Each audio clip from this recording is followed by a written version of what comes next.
Tonight, we will tell you a story of immense power, a force deeply woven into the very fabric of the land and sky. We will journey to the vast whispering heart of the North American prairies, into a world where every rustle of grass, every flight of a bird, held deep spiritual meaning.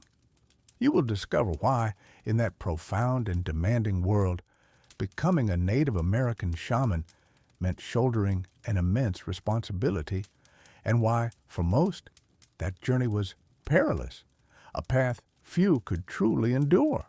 Oh, and if you enjoy these stories that delve into the hidden corners of history and the human spirit, please consider liking this video and subscribing to our channel. New sleep stories arrive here regularly. All right, find a comfortable spot, allow yourself to sink into the warmth of your bed, and take a deep, calming breath.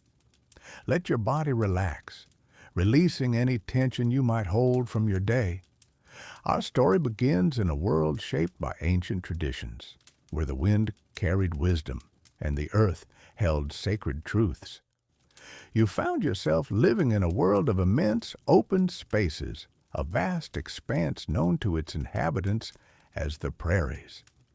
This was not merely a geographical location, it was a living, breathing entity, stretching seemingly without end beneath an immense, watchful sky that transitioned from the sharp, clear blue of dawn to the deep, star-studded velvet of night. The wind, a constant, unseen companion, swept across the rolling sea of tall grasses, carrying with it the subtle, earthy scent of wild sage, the freshness of distant rain, and the faint, rhythmic thunder of buffalo hooves, a sound that was the very heartbeat of the land. For the diverse Native American peoples who called this sweeping landscape home, every single element of this environment was not just part of their physical world, but was profoundly imbued with spirit. The towering thunderclouds that brought life-giving rain, the winding rivers that carved paths through the earth, the ancient silent rocks that had witnessed countless seasons, the smallest, almost imperceptible beetle crawling through the dust, and the mighty bison whose herd sustained entire nations, all of these possessed a sacred, vital essence. Life here was not a struggle against nature, but a constant, intricate dance with it, a profound and deeply reciprocal relationship built upon unwavering respect, meticulous observation, and an innate spiritual understanding that permeated every aspect of existence. Every sunrise was a blessing, every buffalo hunt a prayer, every plant a gift. Survival was woven into the fabric of the spiritual, and the spiritual was visible in every natural phenomenon. It was a world where every rustle of leaves, every distant bird call, held a potential message from the unseen.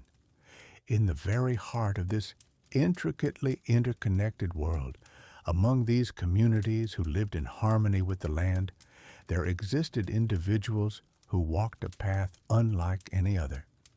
These were the spiritual guides, often referred to by outsiders as shamans, though within their own traditions they might be called medicine people, healers, dreamers, or visionaries.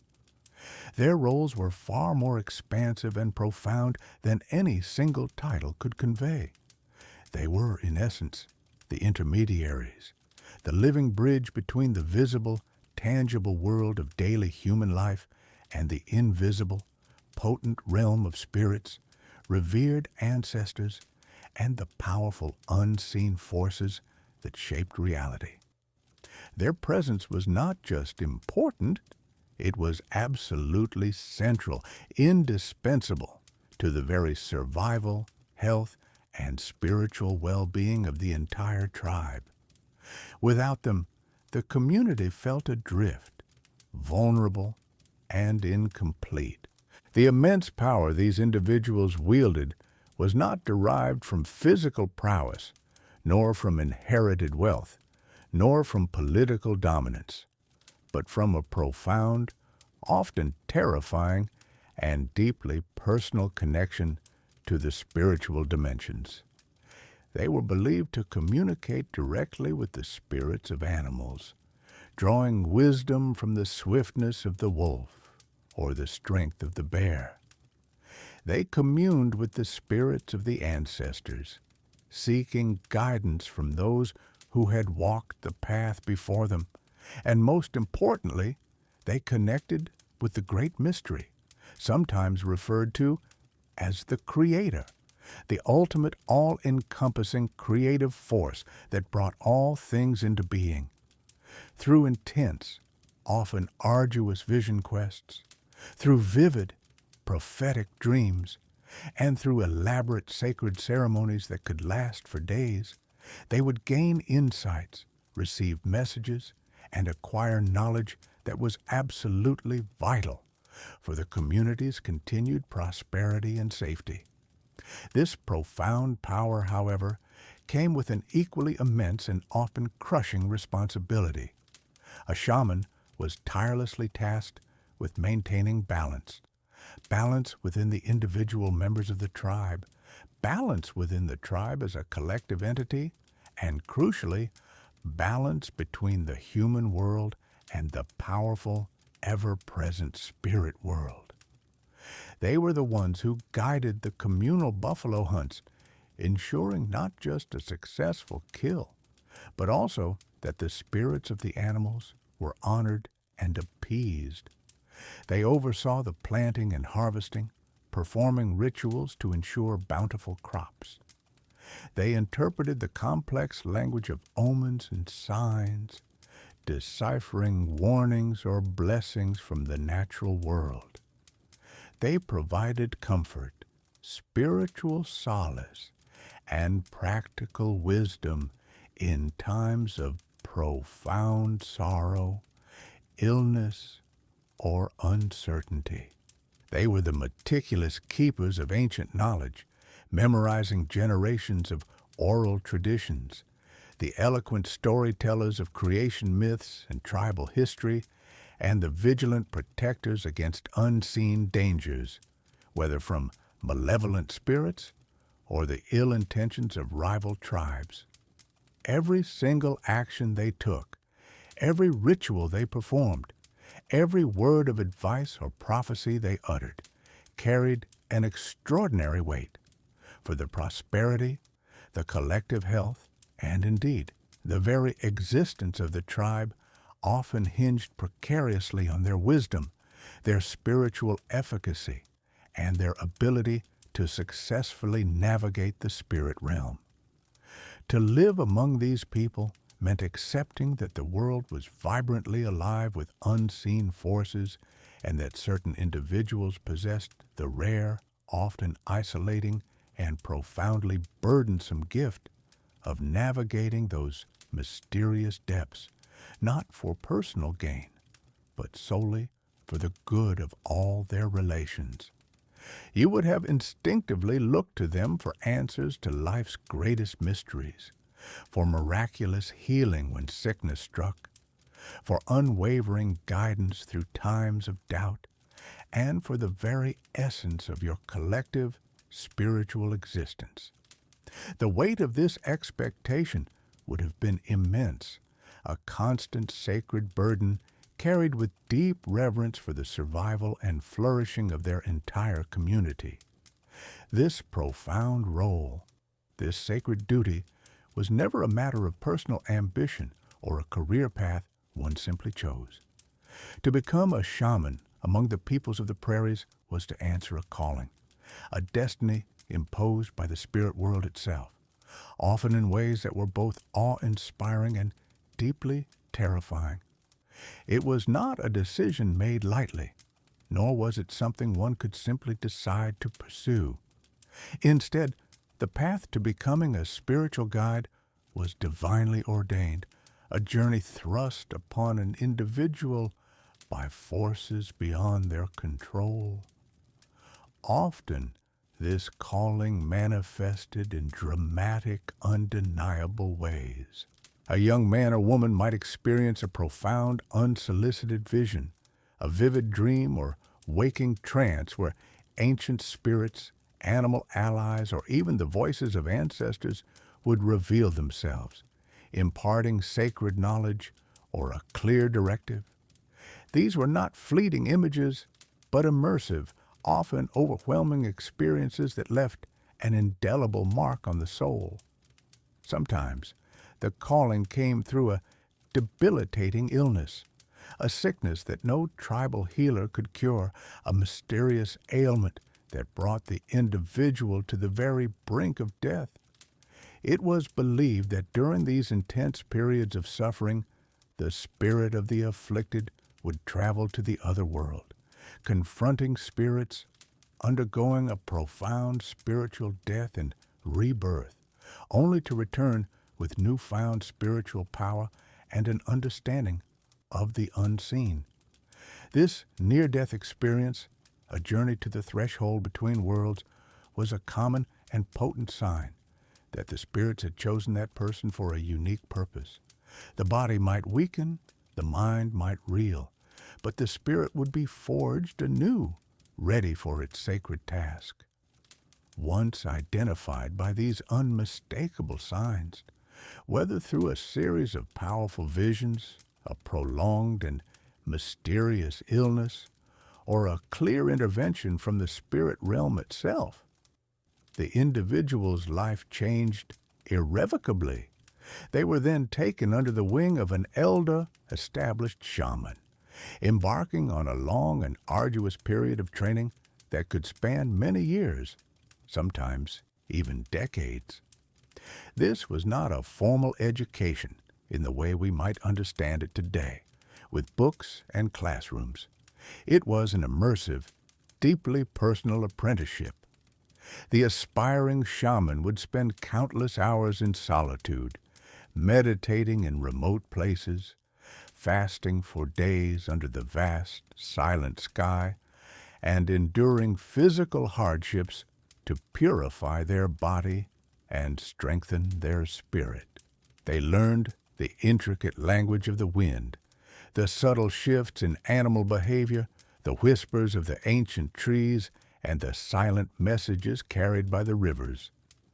A crucial part of their training involved mastering the vast pharmacopoeia of the prairies. They learned to identify hundreds of plants, understanding their medicinal properties, their spiritual significance, and the proper rituals for their collection and preparation.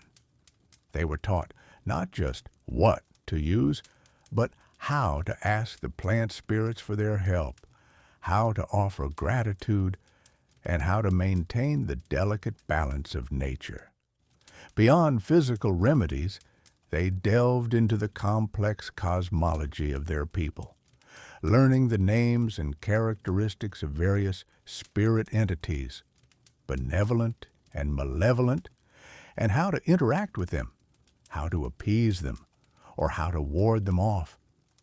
They studied the intricate patterns of the stars, the movements of the sun and moon, and the cycles of the seasons, understanding these as manifestations of the Great Spirit's design.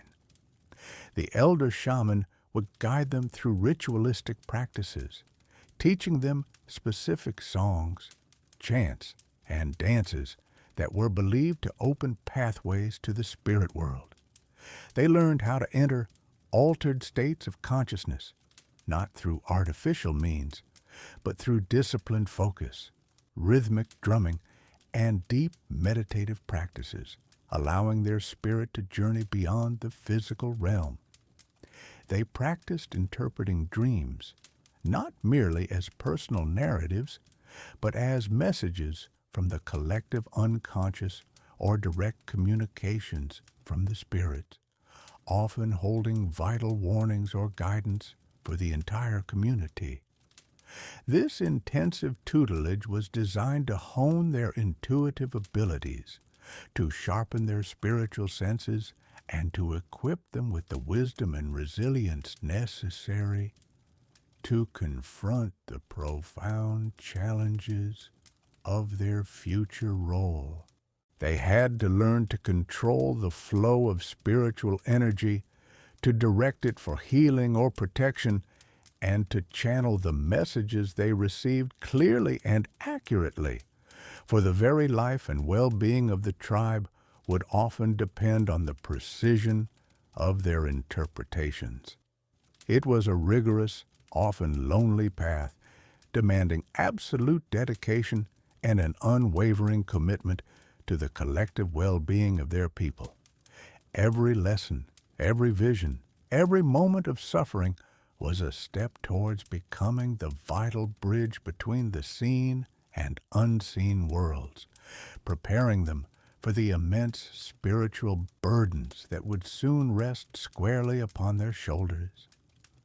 The transformation was complete when the elder deemed them ready, not just in knowledge, but in spirit, ready to face the world as a fully realized spiritual guide. Their most visible and perhaps most crucial duty, however, was that of a healer. Imagine the vast open expanse of the prairies, where life was often harsh and survival depended on the health and strength of every individual. In such a world, illness was not merely a physical ailment. It was often perceived as a spiritual imbalance, a disruption caused by malevolent spirits, a lost soul, or a broken harmony with the natural world. The shaman, therefore, was not just a physician, he was a spiritual diagnostician and a conduit for restoration, deeply attuned to the delicate balance between the physical and unseen realms. His knowledge was encyclopedic, stretching far beyond what a modern doctor might comprehend. He spent years, often decades, under the tutelage of an elder shaman, learning the intricate language of the plants that grew from the sacred earth. He knew which roots to dig in early spring, which leaves to gather in the heat of summer, and which barks to strip in the cold of winter.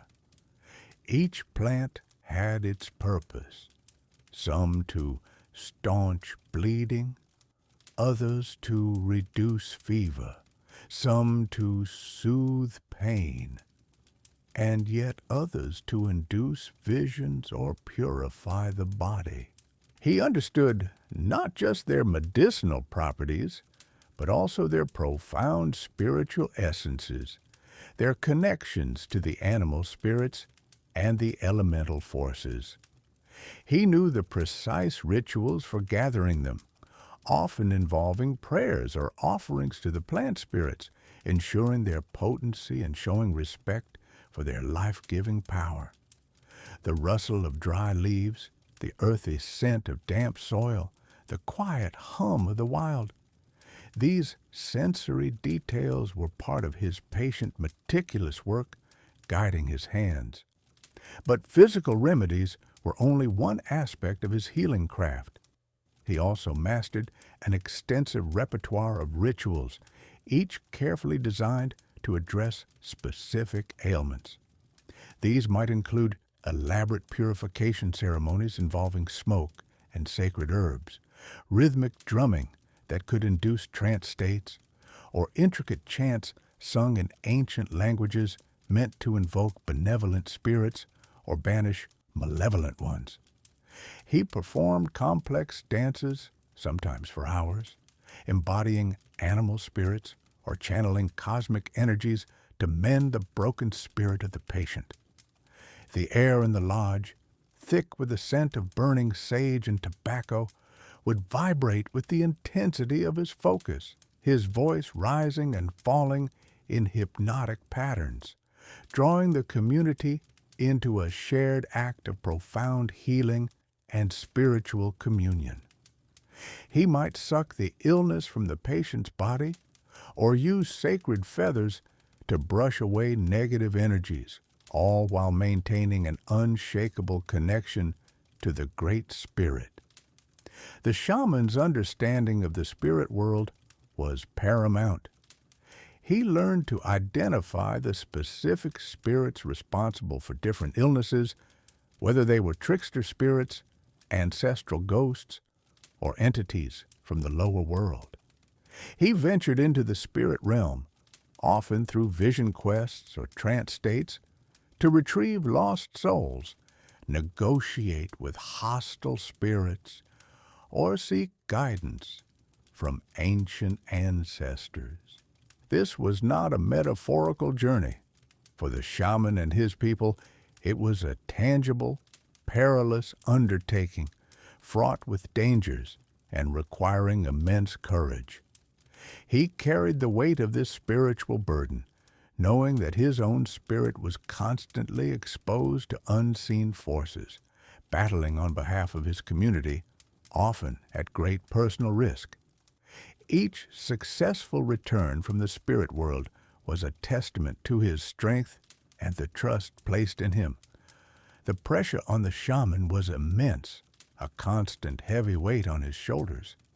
When someone fell gravely ill, especially a prominent warrior, a beloved elder, or a child whose life was just beginning, the entire community looked to him with hopeful, yet also demanding, eyes. His success or failure was often seen as a direct reflection of his spiritual power, his connection. Beyond the immediate act of healing, the shaman was the vital bridge between your tangible world and the unseen realm of spirits, a place teeming with powerful beings, ancestral voices, and hidden knowledge. This wasn't merely a symbolic role. It was a constant, active engagement with forces that shaped every aspect of your people's very existence. They understood that the prairie, with its endless skies and sweeping winds, was not just earth and grass, but a living tapestry woven with spiritual threads. To maintain balance and ensure prosperity, shamans regularly led complex ceremonies. Imagine yourself gathered with your tribe under the vast, star-strewn night sky. The air might be cool, carrying the sharp scent of burning sage and damp earth. A drumbeat begins, low and steady, a rhythm that seemed to echo the heartbeat of the land itself, drawing all present into a shared spiritual space. The shaman, perhaps adorned with feathers, bone, or painted symbols, moved with profound purpose. Their voice, sometimes a low murmur, sometimes a soaring chant, sang ancient songs passed down through generations. These ceremonies were intricate, sacred rituals designed to honor the Great Spirit, to appease restless spirits, to seek blessings for the buffalo hunt, or to prepare warriors for conflicts on the plains.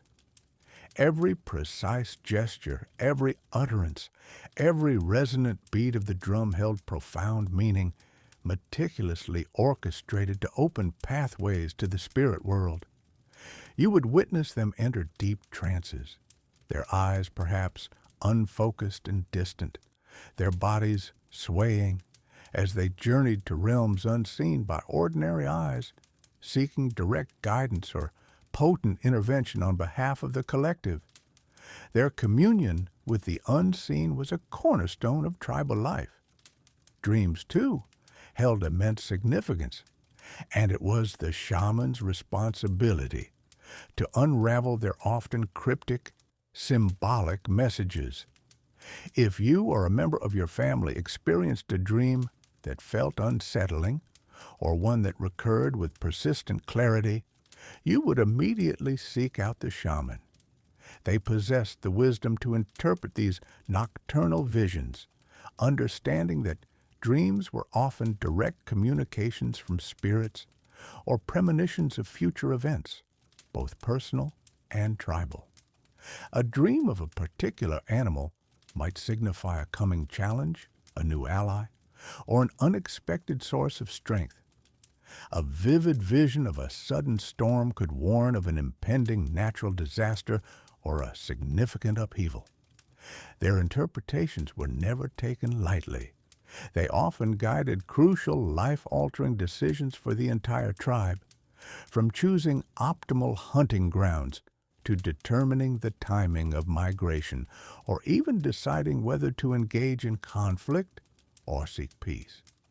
Their insights could mean the difference between abundance and scarcity, between collective safety and widespread peril. The weight of these interpretations was immense. Perhaps the most daunting, deeply personal, and transformative aspect of a shaman's spiritual journey was the vision quest. This was a solitary, arduous undertaking, often involving days and nights of fasting, isolation, and exposure to the elements in a remote, sacred location. You would imagine them alone on a windswept hill, perhaps at the quiet of pre-dawn, or enduring the biting cold of a starless night, surrounded by nothing but the immense, echoing silence of the prairie. The purpose was to open themselves completely to the spirit world, to receive direct visions, crucial messages, or even to encounter a powerful spirit guide. These quests pushed the individual to the very limits of human endurance, both physically and mentally. The visions and knowledge received during these intensely personal experiences held critical implications for the entire community. A shaman might return with the revelation of a previously unknown healing herb, a vital prophecy about the tribe's future, or a powerful new song or ritual that would bring immense benefit to everyone. Their experiences were deeply transformative, solidifying their connection to the unseen world and reinforcing their authority as spiritual leaders. The shaman's remarkable ability to navigate these ethereal pathways, to walk between worlds, was the bedrock of their power and your people's reliance on them. They were not simply revered elders, they were active participants in the vast cosmic dance between worlds, constantly working to ensure that the delicate balance of existence was maintained. Their profound journeys into the spirit realm, whether through elaborate public ceremony, meticulous dream interpretation, or intensely personal vision quests, were always undertaken with the utmost solemnity, unwavering courage, and a profound sense of duty to their tribe. The immediate well-being of the entire community, your collective survival, your sacred connection to the ancestral land, and your enduring bond with the spirits rested heavily on their shoulders. They carried the immense weight of communicating with powerful forces that could grant favor or inflict misfortune. Their consistent success in these vital endeavors was paramount, often determining the fate of the tribe. Without their unparalleled guidance through the intricate mysteries of the spirit world, your tribe would have felt utterly adrift, vulnerable to unseen dangers, and unable to harness the spiritual power essential for life on the vast, often unforgiving plains. Their role extended far beyond the visible, touching every hidden corner of existence, every unspoken fear, every whispered hope. They were the very eyes and ears of your people in the realm of the sacred, constantly vigilant, always seeking to understand, to interpret, and to guide with unwavering resolve. This deep, intricate, and indispensable connection to the spiritual dimension was a fundamental necessity, intricately woven into the very fabric of daily life, collective decision-making, and ultimate survival. Every ritual, every interpretation, every arduous quest was a profound testament to their unwavering commitment to the collective good, a sacred burden carried with immense responsibility and, very often, profound personal sacrifice. The wind that swept across the prairie carried not just the scent of buffalo and sage, but also the ancient whispers of spirits that only the shaman could truly hear, fully understand, and faithfully translate, transforming their ancient messages into tangible actions that ensured the continuity and prosperity of your people. They were the living embodiment of the spiritual heart of the tribe, beating in perfect rhythm with the earth and the heavens, a constant reminder that the world was far more expansive and mysterious than what merely met the eye. The shaman's profound and indispensable connection to the unseen realm was vital for the community's well-being, survival, and prosperity. From this deep wellspring of spiritual knowledge flowed another critical duty, one that often held the very fate of the tribe in its delicate balance: the interpretation of omens and the sacred art of prophecy. You see, life on the vast and often unforgiving plains was a constant dance with uncertainty. The seasons brought their own challenges. The herds moved unpredictably, and rival tribes or unforeseen dangers could emerge from the horizon at any moment.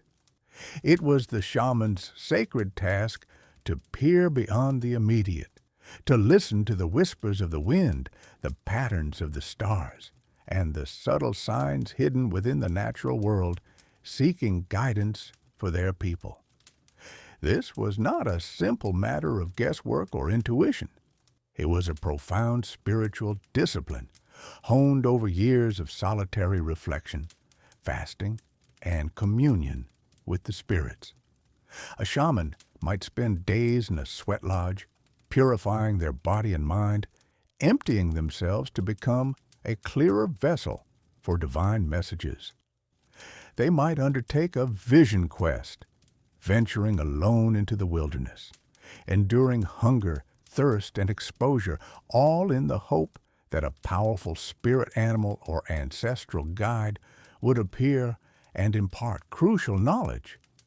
Sometimes the omens were more direct, though no less mysterious. The flight of a particular bird, the sudden shift in a cloud formation, the behavior of a pack of wolves, or even recurring patterns in their own dreams. Each held a potential message, a piece of the puzzle that could illuminate the path ahead. One of the most crucial predictions involved the buffalo, the very heart of Plains Native American life. The buffalo provided food, clothing, shelter, tools, and spiritual sustenance. Knowing where the great herds would migrate, when they would appear, and in what numbers was paramount for a successful hunt, which in turn ensured the survival of the entire community through the harsh winter months. A shaman's accurate prophecy about the buffalo's movements could mean the difference between abundance and starvation.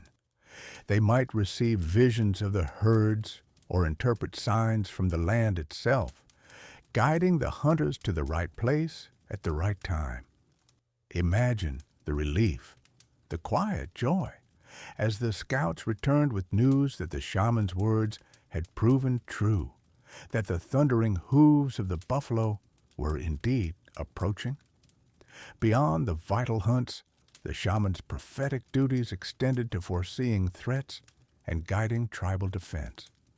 An unexpected raid by an enemy tribe could be devastating, leading to loss of life, stolen horses, and shattered homes.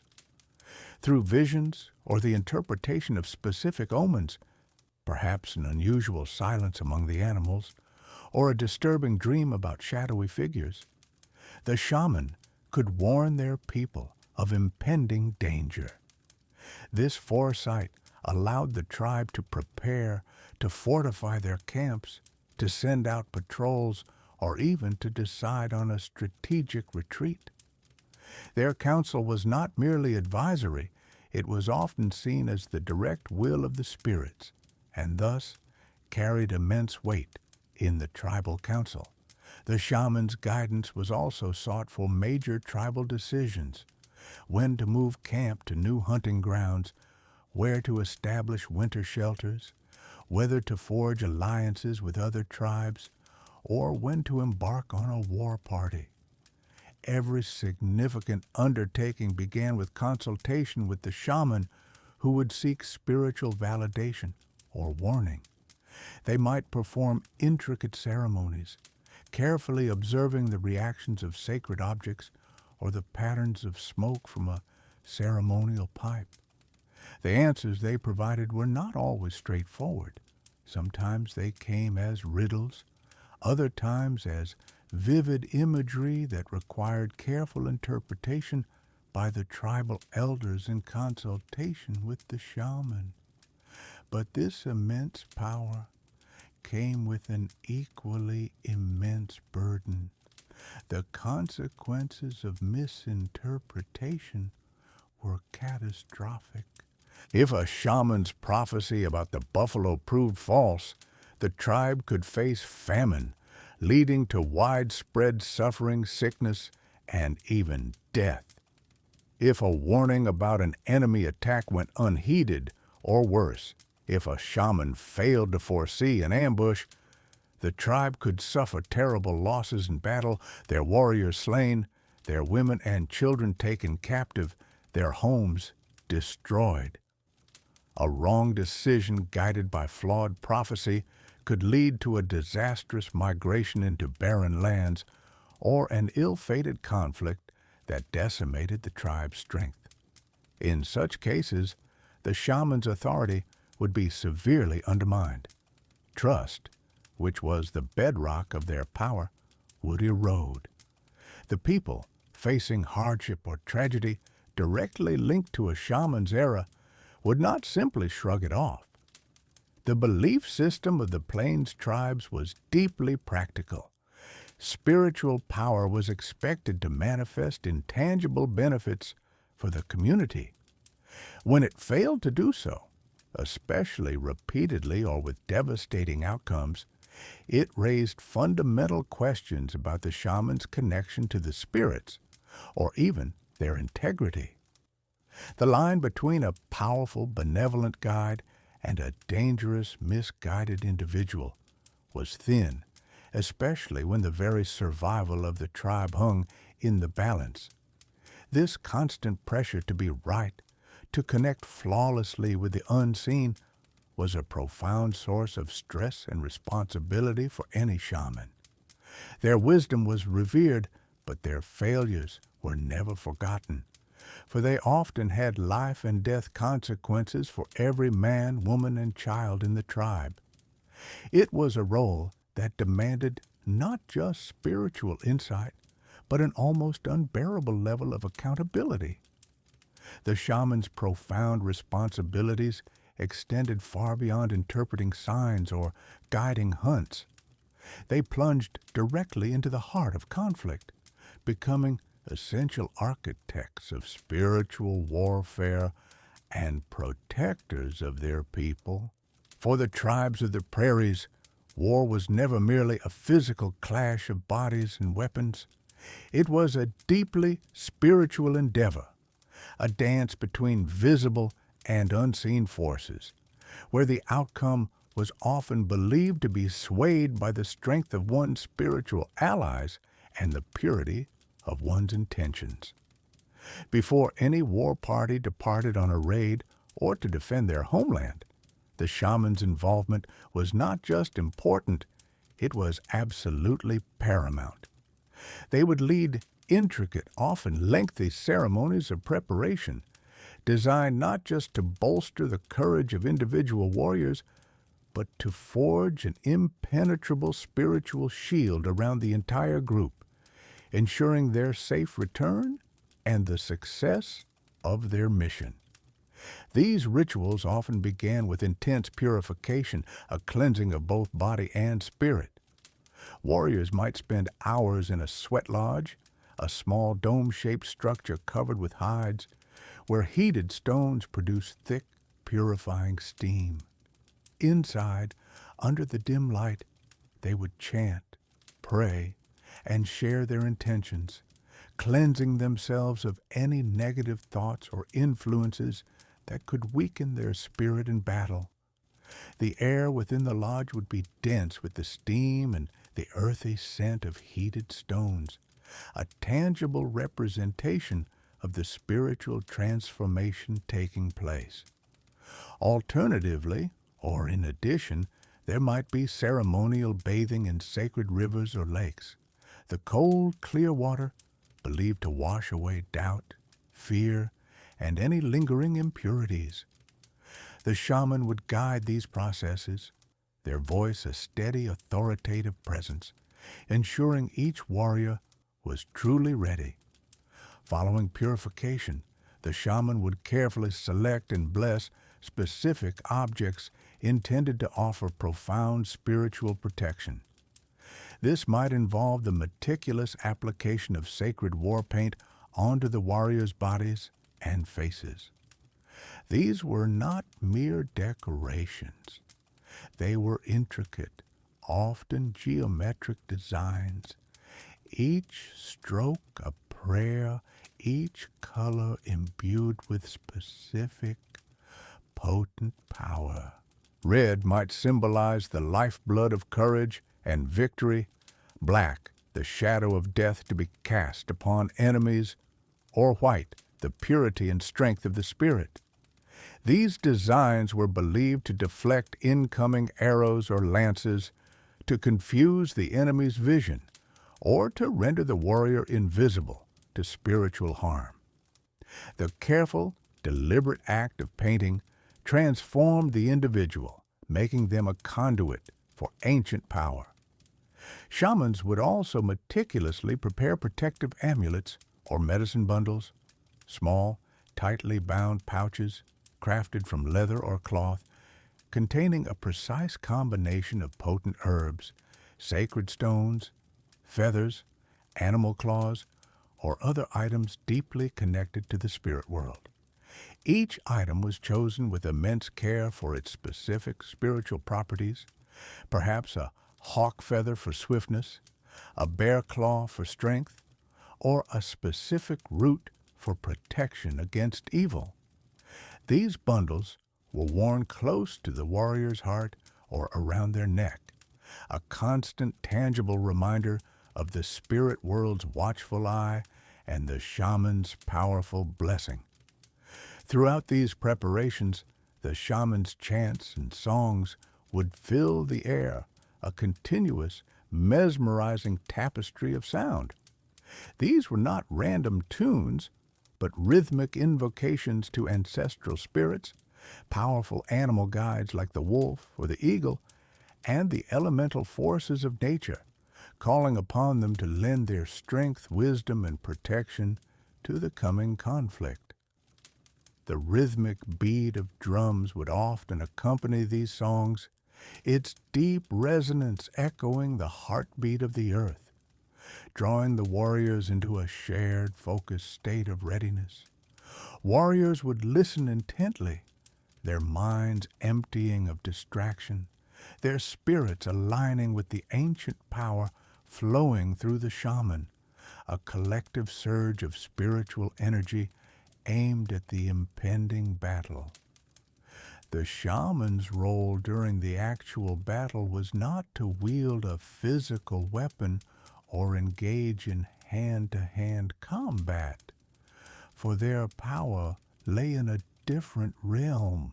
Instead, they would often remain in a safe yet strategically chosen, often elevated position, serving as a spiritual anchor for the entire tribe, a conduit for unseen power. From there, they would continue their powerful chants, maintaining a steady, trance-inducing rhythm with their drum or rattle, sending out potent spiritual energy to protect their tribe and weaken their foes. This was where the concept of spiritual combat truly came into play. A shaman might project their consciousness into the spirit world, engaging in direct, often terrifying confrontations with enemy shamans or malevolent entities that sought to harm their people. This unseen battle was often considered far more perilous than the physical one raging on the plains below, a clash of wills and spiritual might, where a single misstep or a moment of weakness could mean not just personal defeat for the shaman, but catastrophic disaster for the entire tribe. They might attempt to blind the enemy's spiritual vision, making them clumsy or disoriented, or to tie up their weapons, causing them to falter. They could also work to sow confusion, fear, and discord within the enemy's ranks, all through profound spiritual means, manipulating the subtle energies that permeated the battlefield. Conversely, and equally vital, they would work tirelessly to counteract any bad medicine or spiritual attacks sent by opposing shamans, shielding their warriors from curses, ill fortune, or spiritual assaults that could sap their strength, break their will, or diminish their morale. The shaman, therefore, bore the immense crushing weight of the tribe's safety and survival squarely on their shoulders. If a significant battle was lost, if casualties were unexpectedly high, or if a series of misfortunes befell the community during a period of conflict, the shaman's spiritual efficacy and connection to the spirits would come under intense scrutiny. Their power to protect, their wisdom in guiding the tribe, and even their very spiritual authenticity could be called into question by a desperate and grieving community.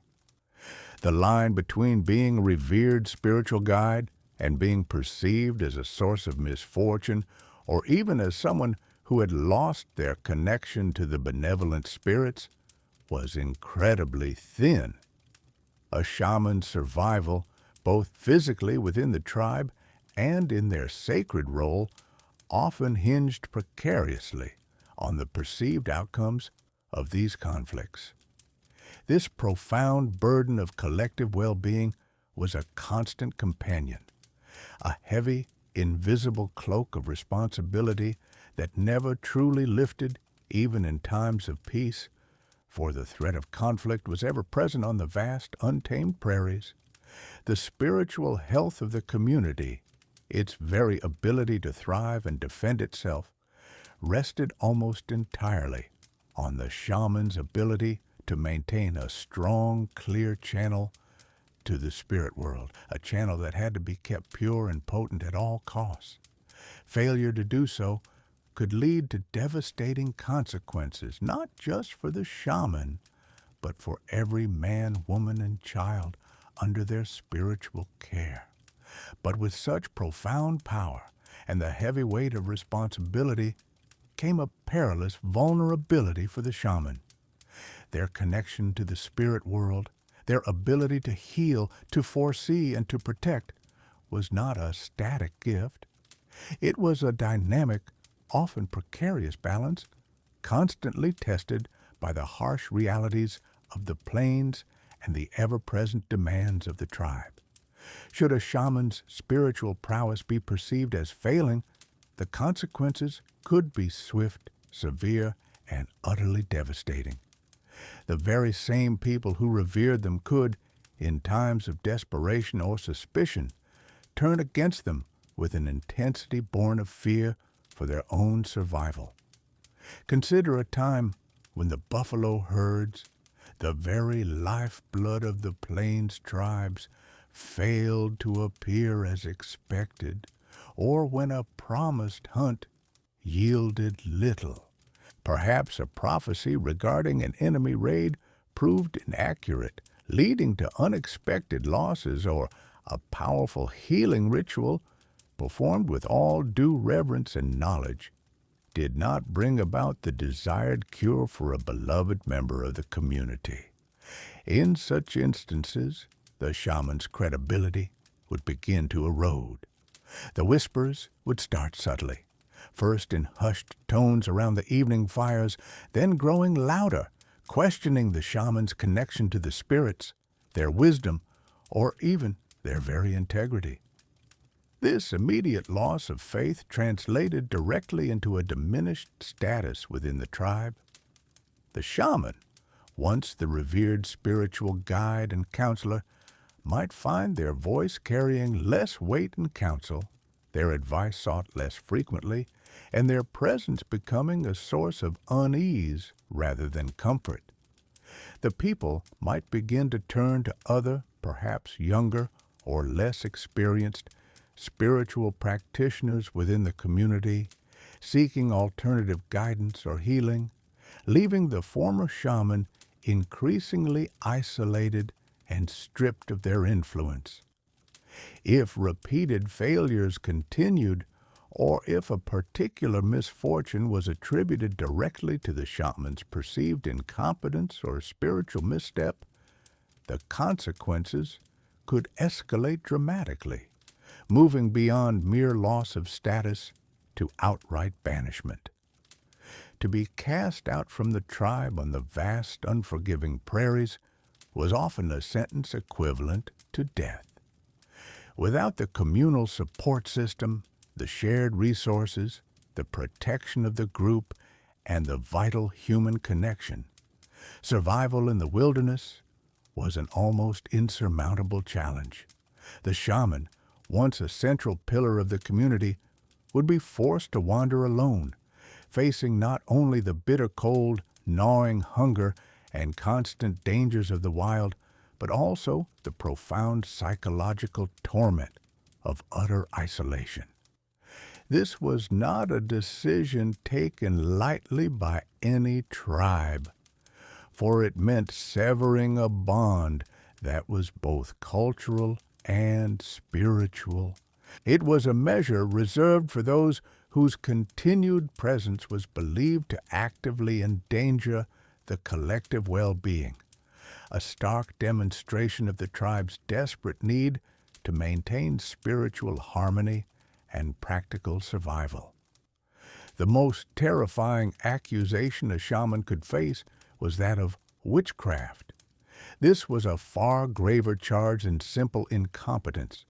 It implied a malevolent intent, a deliberate misuse of sacred power for selfish gain, or even worse, for causing harm to the tribe. If a shaman's attempts at healing consistently failed, or if unexplained illnesses or misfortunes plagued the community, suspicion could fester.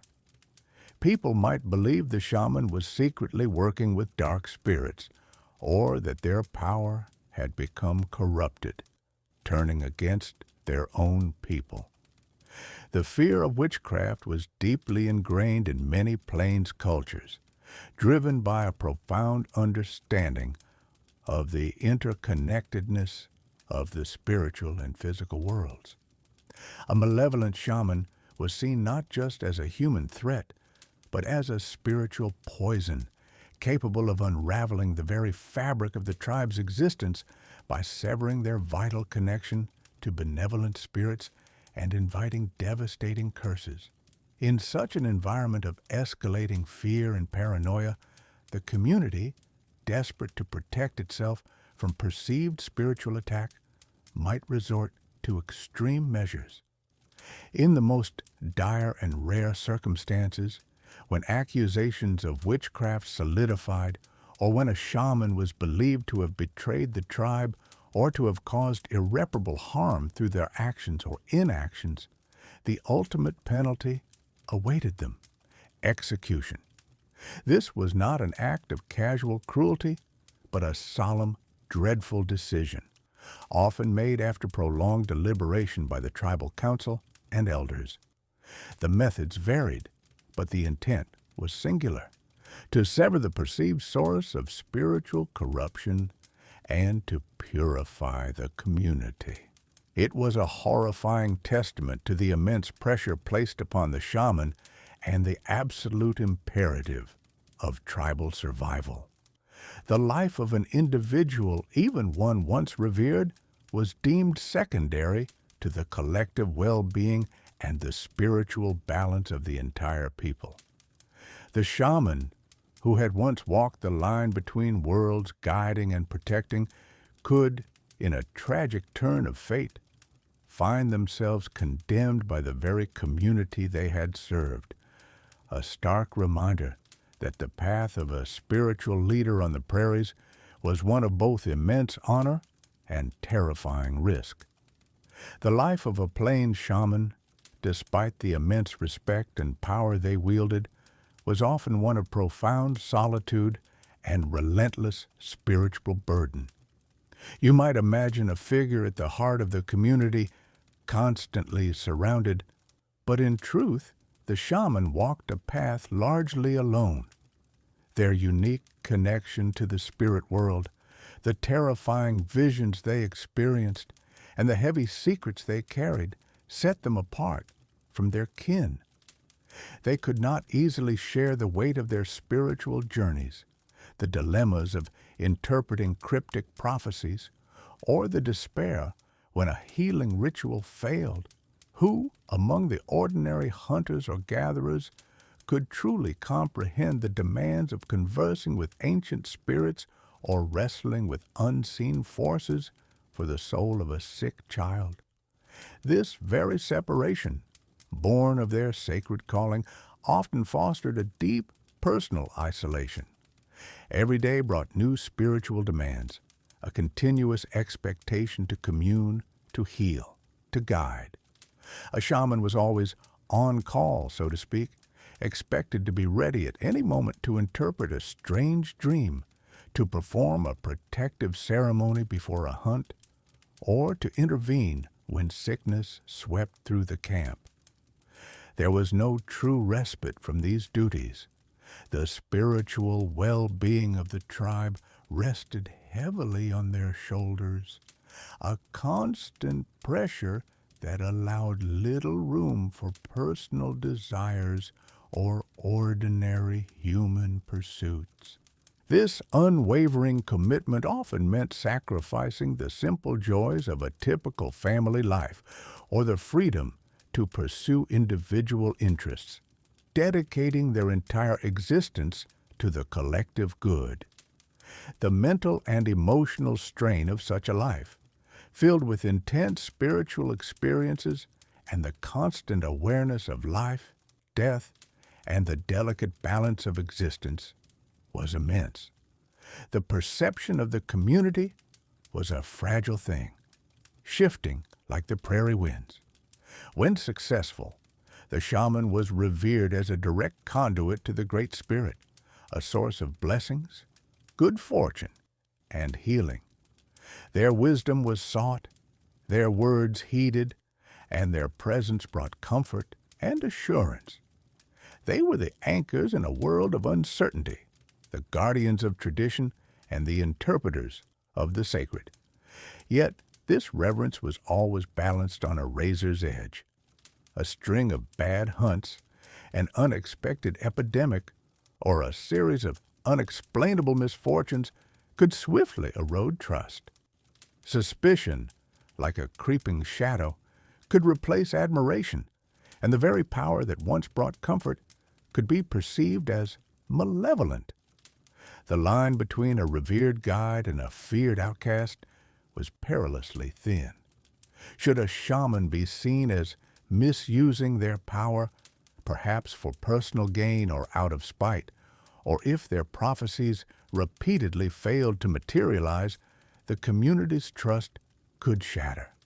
Accusations of witchcraft, once whispered in hushed tones, could quickly escalate into open hostility.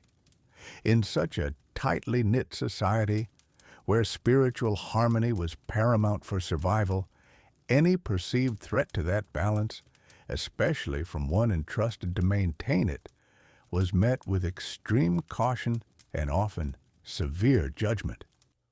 There was rarely a middle ground.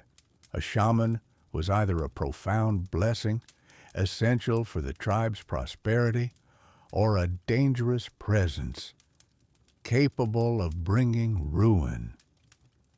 The personal toll of this sacred office was profound. Loneliness, despite being central to the community's spiritual life, became a constant companion. The shaman bore the unique burden of knowledge, understanding truths, and experiencing realities that others could not or would not comprehend. This profound insight, while empowering, also isolated them in a way few could imagine. Psychologically, the constant pressure to perform, to interpret, to heal, combined with the intensity of their spiritual encounters, could be overwhelming. They were human, susceptible to doubts, fears, and illnesses, just like anyone else, yet they were expected to embody unwavering spiritual strength. To show weakness or vulnerability might erode the community's faith, placing an even greater burden upon their already strained spirit. Their path was one of immense power, but also immense personal sacrifice, a solitary journey across both the physical and spiritual planes. The immense personal sacrifice and psychological strain a shaman endured was only one aspect of their challenging existence. A far more profound and existential threat began to emerge from the horizon, carried by winds of change from distant lands. For centuries, the rhythms of life on the Great Plains were dictated by the sun, the buffalo, and the whispers of the spirits. Shamans, as the interpreters of these rhythms, held a central, unassailable place in their communities. But then, the world began to shrink, and new incomprehensible forces arrived, challenging everything they knew and believed. The first, and perhaps most devastating, of these external forces was an invisible enemy: disease. European settlers pushing westward carried with them pathogens against which the Native American peoples had no natural immunity. Smallpox, measles, influenza. These were not ailments that responded to traditional herbs, sweat lodge ceremonies, or spiritual healing chants. They swept through villages like wildfire, decimating populations, sometimes wiping out entire communities.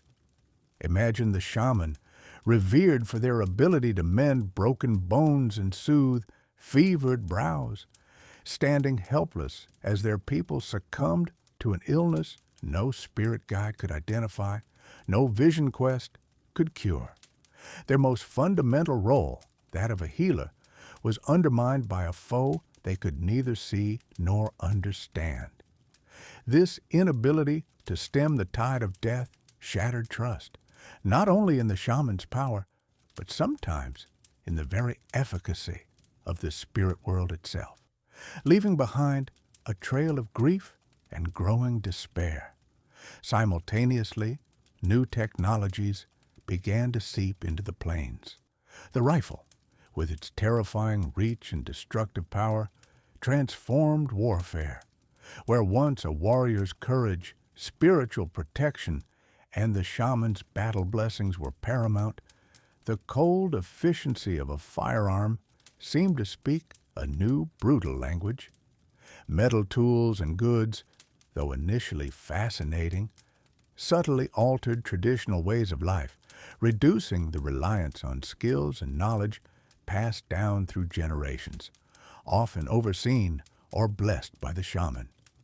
This shift in material culture, from reliance on natural resources to dependence on manufactured goods, began to erode the spiritual significance embedded in every aspect of their traditional existence.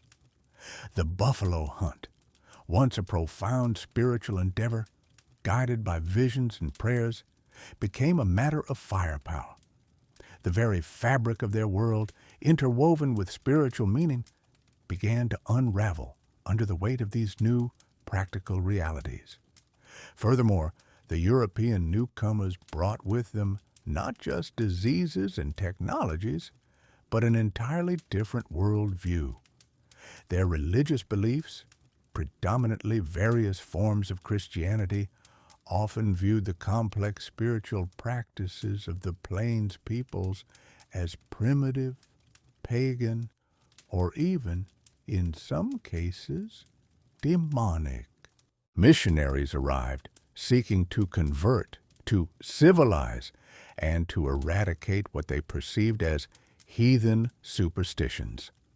Shamans, once the undisputed spiritual leaders, found their authority directly challenged. Their ceremonies were ridiculed, their sacred objects confiscated or destroyed, and their very existence branded as an obstacle to progress. This cultural clash was not just a difference of opinion. It was an active, systematic attempt to dismantle the spiritual foundation of Native American societies. Children were often taken from their families and placed in boarding schools, where their native languages and spiritual traditions were forbidden, further severing the vital intergenerational transmission of shamanic knowledge and practice. As the 19th century progressed, the relentless expansion of European settlements devoured the vast open spaces of the plains. The construction of railroads, the establishment of ranches, and the insatiable demand for land pushed Native American communities onto ever-shrinking reservations. This loss of land was not merely a geographical displacement. It was a profound spiritual wound. For the Plains peoples, the land was alive, imbued with spirits, sacred sites, and ancestral memories. The shaman's power was intrinsically linked to this land, drawing strength from its sacred places and interpreting its subtle signs. When the land was desecrated, fenced off, or taken, the very source of their spiritual connection was threatened. The systematic destruction of the immense buffalo herds, driven to near extinction by commercial hunting, was another catastrophic blow. The buffalo was not just a source of food, clothing, and shelter. It was a spiritual sibling, a provider, a central figure in countless ceremonies and visions. Its disappearance left an immense void, both physical and spiritual, that no shaman, however powerful, could fill. In this rapidly changing world, the shaman, once a beacon of spiritual strength and guidance, found themselves increasingly isolated and overwhelmed. Their traditional remedies failed against unseen plagues. Their spiritual protection seemed insufficient against an armed and determined foe, and their visions, once clear and comforting, might have become clouded with a profound sense of helplessness and despair.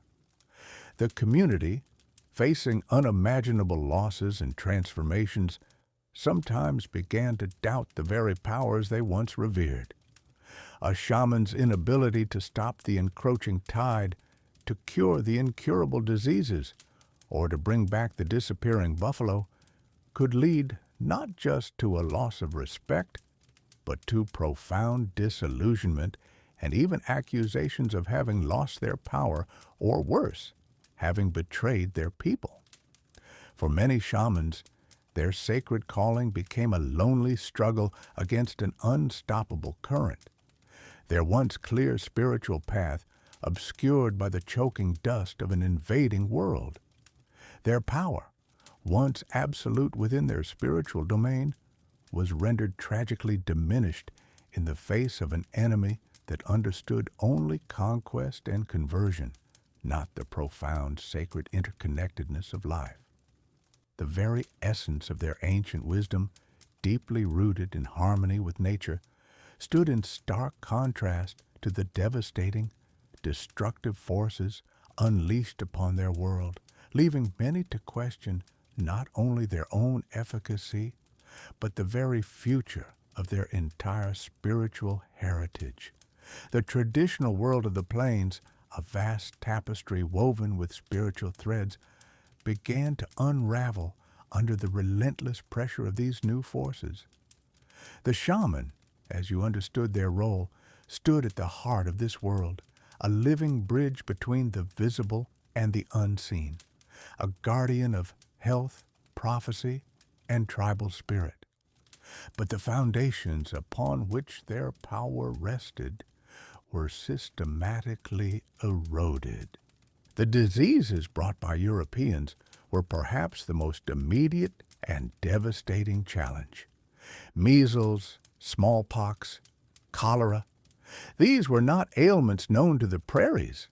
The ancient remedies, the sacred rituals, the appeals to familiar spirits often proved ineffective against these foreign plagues.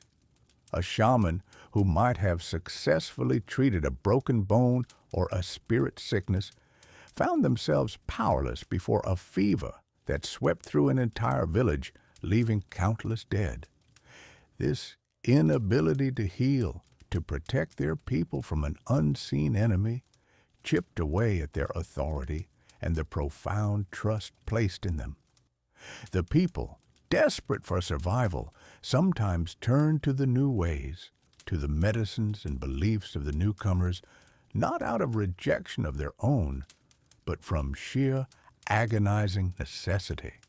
Beyond disease, the relentless encroachment on the land itself struck at the very root of shamanic power. The vast buffalo herds, central to the plains' way of life and a source of immense spiritual power, were systematically decimated. The prairies, once boundless and open, began to be crisscrossed by fences, railroads, and the settlements of strangers. This destruction of the natural world, the very source of medicinal plants, sacred sites, and animal spirits, severed vital connections. How could a shaman undertake a vision quest in a landscape scarred by wagon trails and absent of the thundering hooves of buffalo? How could they gather herbs when the land was tilled or fenced? The spirits themselves, it was believed, were disturbed by these intrusions, making communication more difficult, prophecies harder to discern. The policies of forced assimilation further compounded the crisis. Governments, driven by a desire to civilize Native Americans, actively suppressed traditional spiritual practices. Shamans were often seen as obstacles to this assimilation.